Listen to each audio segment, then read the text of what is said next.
Hi, I'm Jennet Ingle, the 5-Minute Read Maker. If you're watching this on YouTube, would you go ahead and click subscribe for me and maybe notify?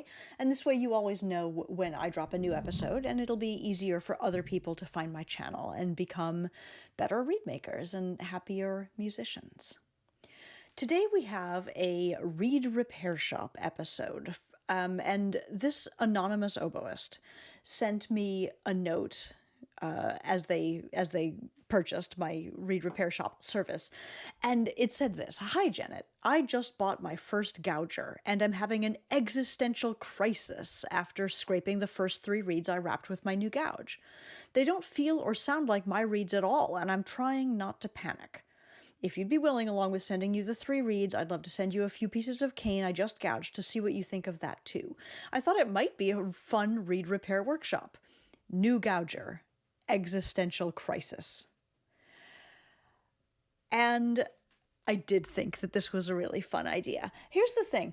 Maybe you, dear viewer, are not experimenting with gougers, right? Gougers are a whole new level of complication and variability that a lot of reed makers don't need or want to deal with.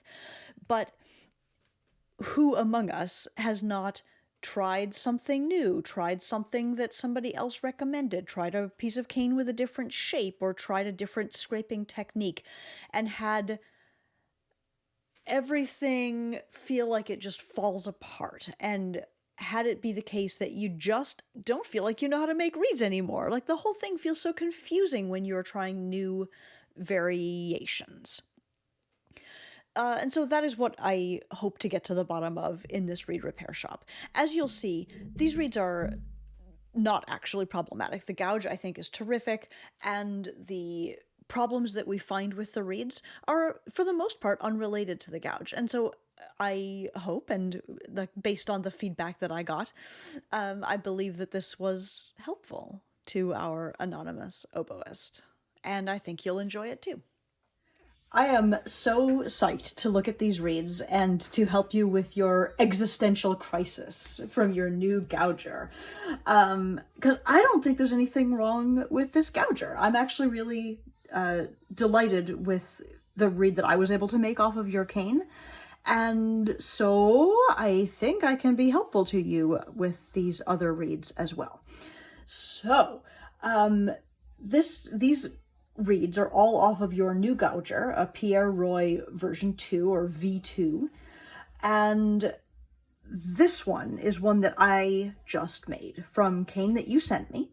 The cane, as you describe, is Alio cane. It's 10 to 10.5 diameter on a Pfeiffer Mac shape. Mine isn't a Pfeiffer Mac shape. These are Pfeiffer Mac, and you wound them at 73. Mine is on a Ruth -2, and I wound it at 73. And this is on my new proprietary staple that I will be letting everybody know more about later. But here's the result that I got. This is a day 1 read that I finished. I just started it this morning. It has a nice, easy beep. It was pretty easy for me to put together a nice crow.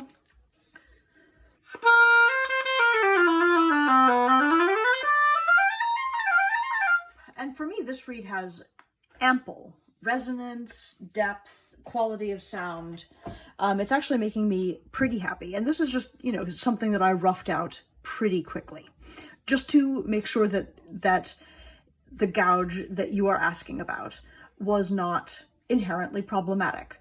And honestly, I didn't do anything differently with this reed than I did with any of my regular reeds. So I'm just going to shove it aside unless we need to refer to it for whatever reason. And I'm going to go ahead and start taking a look at yours, because I don't think there's anything wrong with your gouge. I don't think there's anything wrong with your wind, although I've got concerns about your reed number 2 that we'll get to. But I think that there are some things that we can improve here to have these work better for you.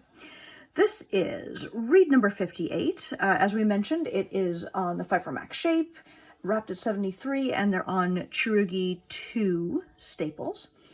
And what you described here is I got brave with my scoop and curl technique on this one. Did I go too far with the scoop and curl? The sound is strident and uncontrollable.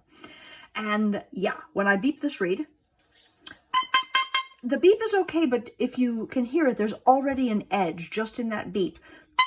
It wants to explode kind of sideways. It wants to give me a brightness that I do not necessarily want, which suggests to me that there is a lack of slope in the tip, that the sides are not much thinner than the center. That's just my assessment from the beep.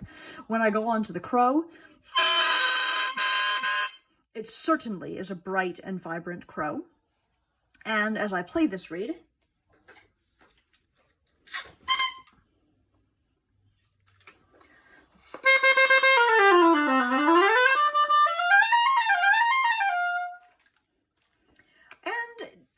it's okay, right? It works, it's very responsive, but I would tend to agree with your assessment that the sound is strident and uncontrollable, and I don't really like that either. It feels very immediate. The response comes very fast, but it is not giving me depth or quality or core. And so as I look at this reed, and as I look at, like, it looks like there's a crack there, and I don't think there is, because when I put pressure on it, like, it's not expanding, it's not trying to give me anything, but I do see that as a thin place. Suffice it to say that when I backlight this reed, I can see a dramatically thin place surrounding this little thing that looks like a crack. And that, like, might be of concern. But more to the point here, as I do this, as I do my little plaque test, I'm not really seeing that there's the kind of thickness in the middle of the reed that supports the thinness further out. And especially on this side, if you take a look close up, I'm seeing that the rooftop is a little asymmetrical, sort of here-ish, and then much steeper on the other side. And that right there is a dramatic thin spot.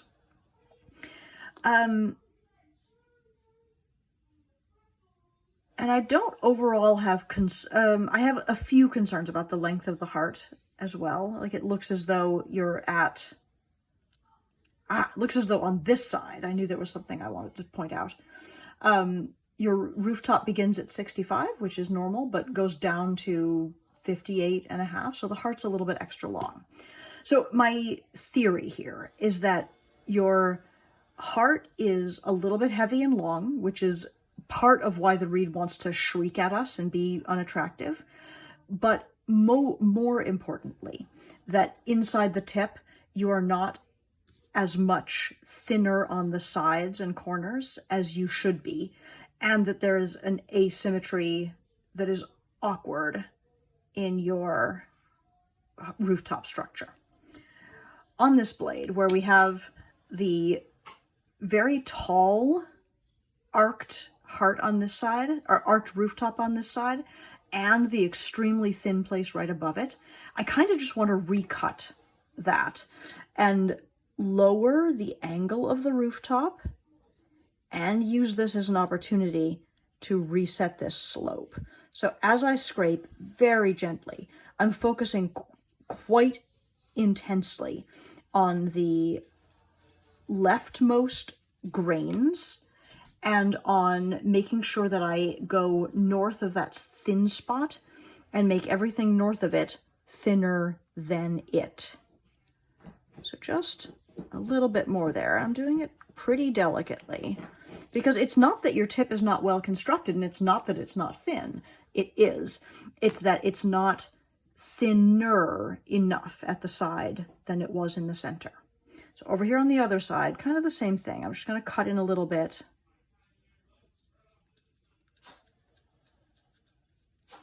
And then help that outermost edge to be the thinnest part. And when I get to the top, I can actually feel a little ridge of cane kind of collecting up there. I'm just going to press that through.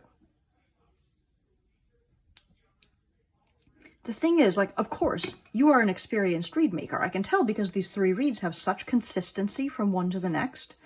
And because you're, you know, at a level where you've gotten yourself a new gouger, all of this is very exciting. So it's not that you don't know what you're doing.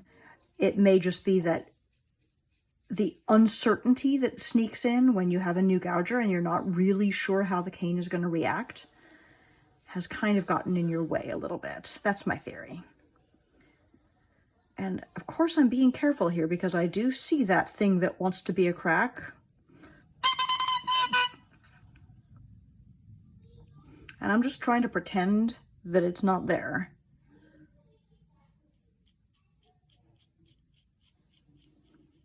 So effectively, once I restructured the left side on the other blade, everything else I've been doing is really just like petting the kitty and trying to give you more slope to the sides and corners of the tip on this reed. So I've done that on both blades. And let's see what's changed. We've lowered the crow, but we've still got quite an edge to it. So I'm going to clip a tiny bit before I go deeper into the heart. Ooh, so that tamed it right away, which is nice. Now, we talked about the heart being a little longer on one side than the other and being a little bit heavy, feeling a little bit heavy. Where's my micrometer? It's interesting that in your notes to me, so this side is at 51, this side in the center of the heart is around like 53. So we've got plenty of room to work. And your tip was plenty thin, like almost too thin to begin with. When I worked to thin the sides and corners, really what I was doing is trying to build up the center of the tip. But now I think we can balance to the heart. So I'm going to start bringing this down. But it's interesting to me because in your notes to me, you mention, you say, I wonder if I'm rushing my reeds and not spending enough time finishing them.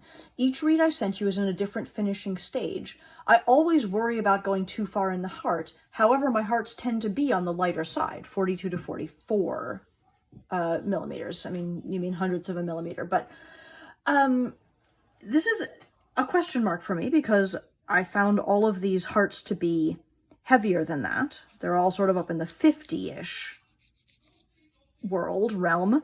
And I wonder if that is a difference between the way you and I are measuring, or did you intentionally slow down these reeds to keep that from happening, to keep you from going too far? And did you want me to scrape these all the way down to 42 to 44? So all I'm doing here is just a little bit of restructuring at the base of the heart on this side because it felt too long and low. And then I just arced over, oh so gently on both sides. Let's see what happened. So now, with that, thinning the heart just a little bit, all of the edge has come out of that crow.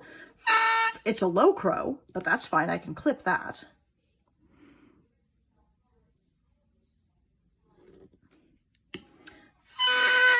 A little bit more clip. I didn't mention, but this reed was around 71 before I started.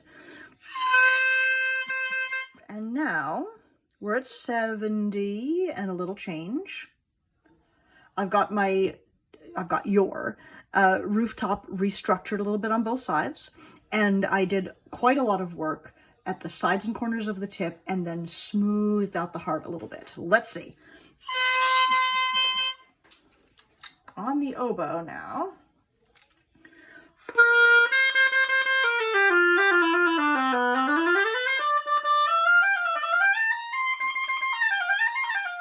For me, this still has a little bit of brightness, a little bit of the thing you described as strident. It's much better. The reed seems more integrated. The heart is vibrating along with the tip, and there's not nearly so much edge in the sound.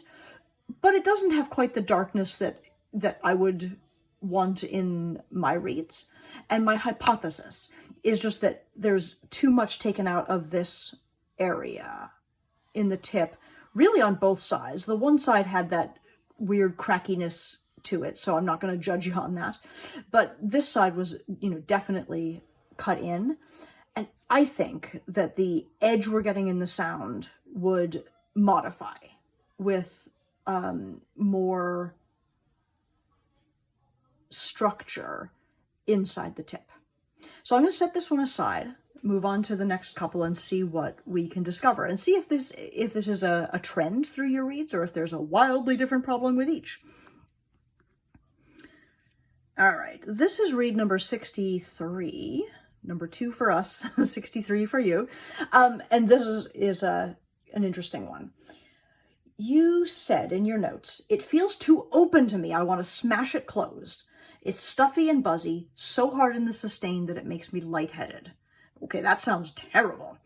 As I look at this read, first of all, I do see that it's got a big opening, and I also observe, is this the one?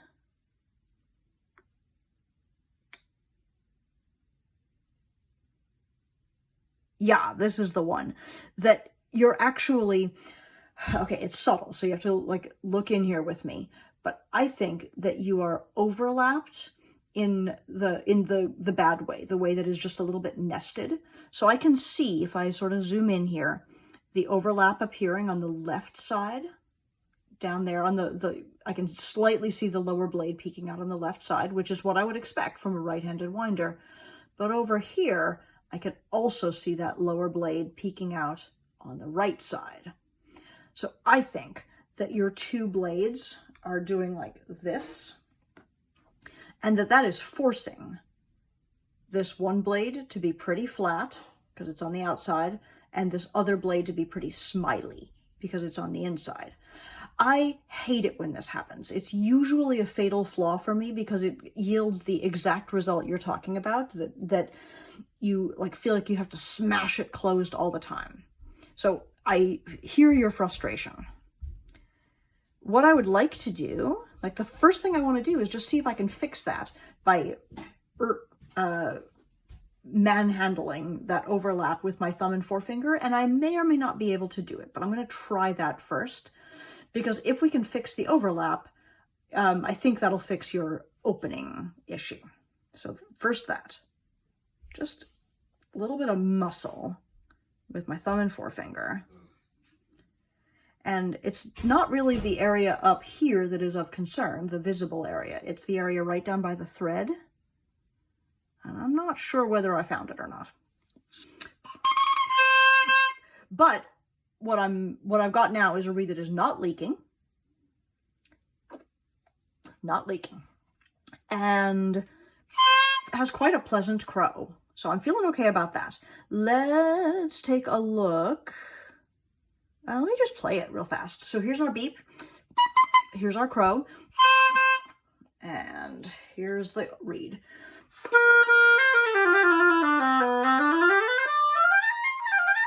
I mean, I don't hate that, actually. It feels pretty good to me. It sounds pretty good to me. And as I play it, I do feel like the teensiest bit of leak right up in this area, maybe where you were formerly crossed over the wrong way and now like have fixed that. So like this reed may not wind up being the world's most spectacular reed, but like already it's so much better than that edgy sound that we had on the first one, and it's better than what we had a minute ago on this one, where it was so far open that it wouldn't tame itself. All right. I actually really like the way your tip is constructed here. As I like sort of press into the plaque test, I can see that there is good structure in the middle. Other blades, same thing. Like, I don't have big concerns with this reed. You mentioned that it was specifically that it was very hard, and that it was very hard in the sustain, so hard that it makes you lightheaded. So I'm just checking your heart measurement here, and you're at like 48 or so, which would be normal for a reed of mine. And 51 on this other side, 48. Like, I'm just sort of fidgeting around looking for the center area. So around 50. Here's my thought. That now that I've got the overlap back where it belongs, I bet this reed will feel better to you. What I might do now, especially because it seems like you like a lighter read than I do. I'm just gonna see what happens if we like pet the kitty and check. I'm looking at the measurements too. So you're at 71. And look here again, your heart, it just goes a little bit long. It's from 65-ish, 66-ish down to 59. And on this other side, very much the same thing. So the reason I bring this up, I wonder if the length of your heart is how you're able to compensate for having a relatively thin heart on your finished reads that you're describing. My own preference is to have a heart that's, 60 to 65, really not any longer than that, but that is 48 to 51-ish in the center. What is the most helpful? Do I want to restructure your heart? No, I think I'm just going to pet the kitty a little bit, polish the heart a little bit, see if we can find a nice balance in this read where it's a little easier than it was. Though I would say that I think it's structured really pretty well, and that your biggest problem was the overlap.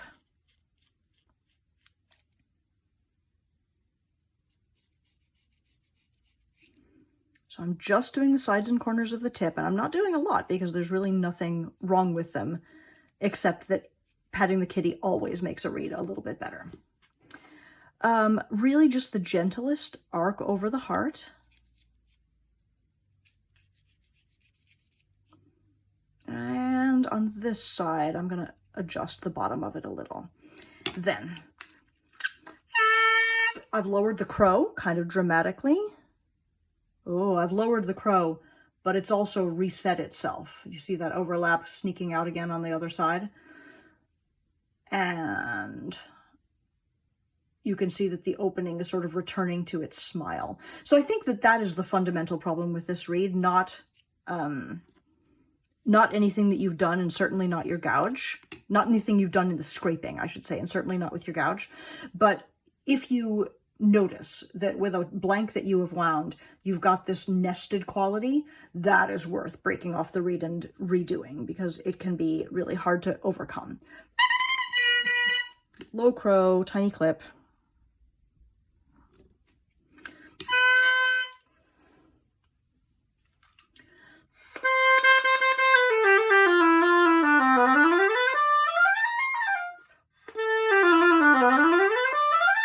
So for me, like, this read doesn't feel unpleasant. It's a little easier than I like, honestly. And what it's tempting me to do is to work a little bit more in the windows here, because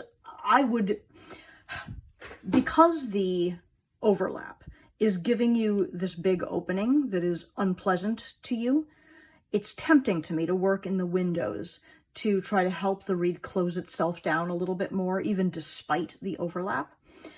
And working in the windows more will probably have the result of making the heart think it's thicker, which then strengthens the read a little bit. So it's a little bit 6 of one, half dozen the other.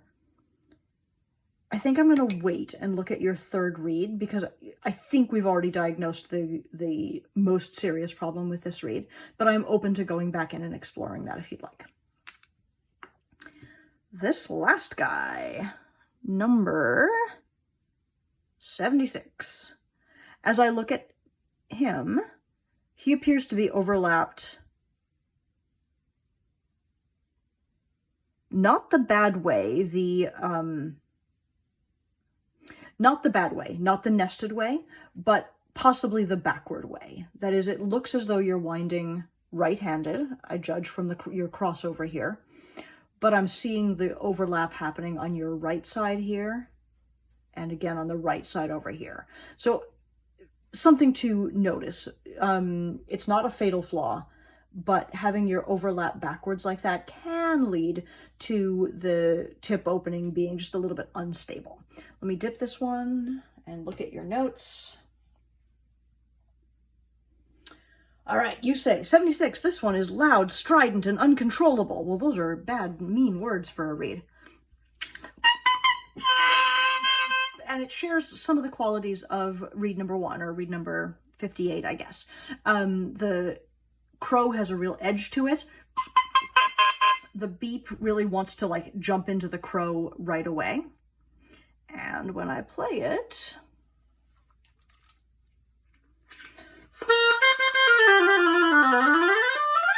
there's an immediacy to the sound that feels a little bit terrifying. If this were my reed, I would want to slow that response down a little bit, and probably we're going to be doing that by thinning the corners and sides of the tips, possibly resetting the rooftop just a little bit, so like making a clearer distinction between the tip and the heart, and maybe digging out the back to strengthen the heart. Let me just take a look here. We're at 71.5, so this is not a very finished reed. Your heart is actually just a little bit ambiguous here. I mean, your rooftop. I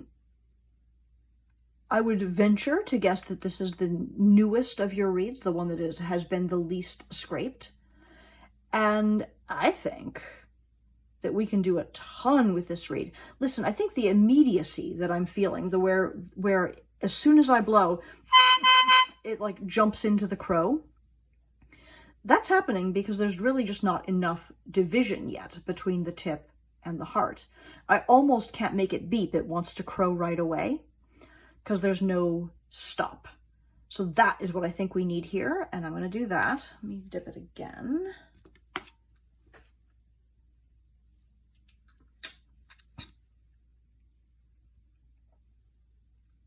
Okay, so I'm just going to where I feel like the rooftop ought to be, which is sort of right here at the base of this nice long meandering transition. The nice thing here is that you have definitely not gone too far. You just haven't quite gone far enough. So I'm just adding a little more scoop to your scoop and curl, and then brushing it away, focusing first at that concavity there, and then once I've scooped it, I'm brushing and petting the kitty and cleaning up that top. So there is what I look at for a rooftop transition, and here's your other side. You can see how much of a wheelchair ramp this is. It's all slope, no stop, and I think we just need a little more stop in this reed. So there it is again. Doing this cut in that goes, I don't know, around halfway up the side of the rooftop, and then curling it off from there.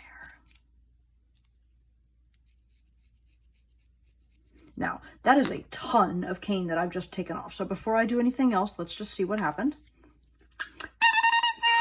So now the beep is super easy, as I would expect with a long, thin, sloped tip.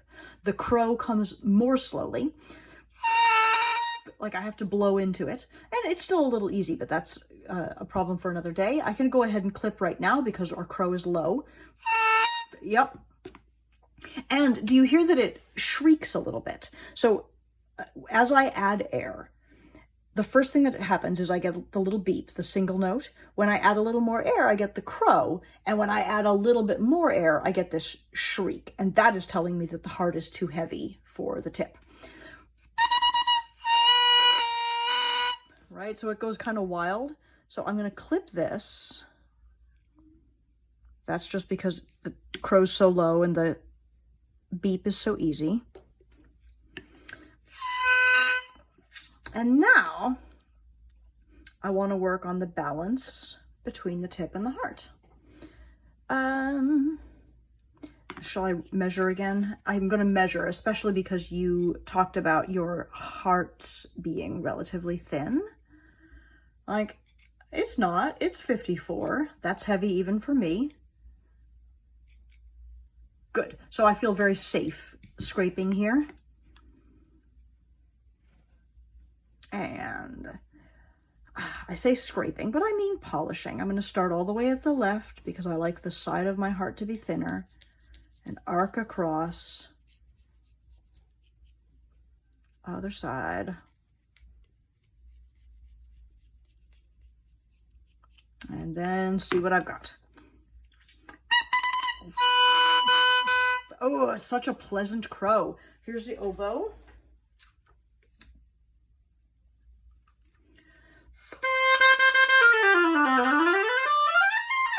Okay, it's still, for me, a little bit too easy. There's not enough slowdown in this reed, so I'm going back to the tip. More separation between tip and heart. I don't need to recut the rooftop again, but I will just start there at the side and smooth it out. It's remarkable how this game of thinning the sides and corners of the tip improves response, resistance, tone, opening.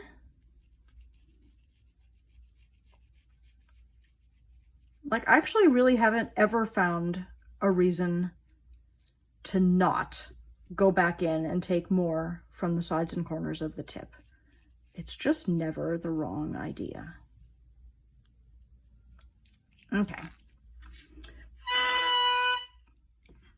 And clip again.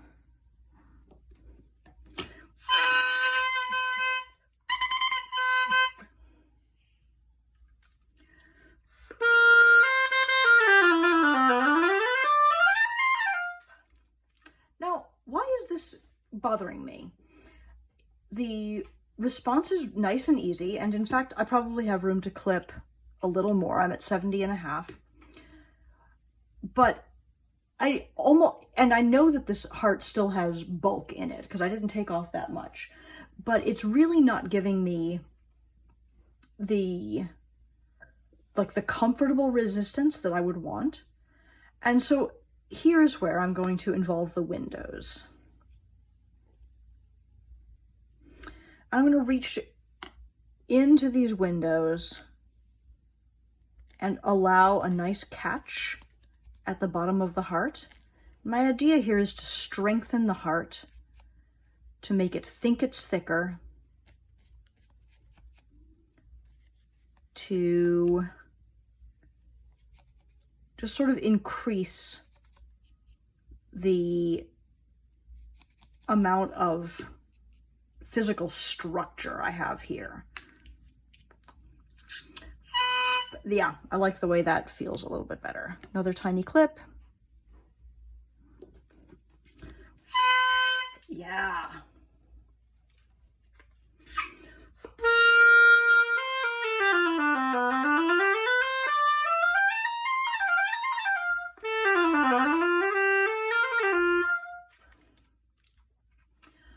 All right. This has been a Reed Repair Shop episode. I got a follow-up from this anonymous oboist who said, it's incredibly helpful. Thank you so much. I watch your Reed Repair Workshop videos often, and it's life-changing to have your feedback and adjustments relate to my reeds. And I just wanted to point out that for you, dear viewer, if you also have been thinking about getting some support with your reed making, these Reed Repair Shop episodes are super fun for me to do and super safe for you. You know, you send me your reeds, maybe I'm unable to fix them. Maybe nothing, maybe the reeds themselves don't come back better. But more information, I think, is always better. And just having a third party, a neutral third party, look at your reeds can be extremely helpful. So if this is interesting to you, you can find more information about it on my website, jennetingle.com, which is also where you could buy reeds or cane, or order a copy of my book, The Happiest Musician, or reach out to me with a question that I might be able to answer in a future 5-Minute Reed Maker episode. Thank you so much for watching, and have a great day.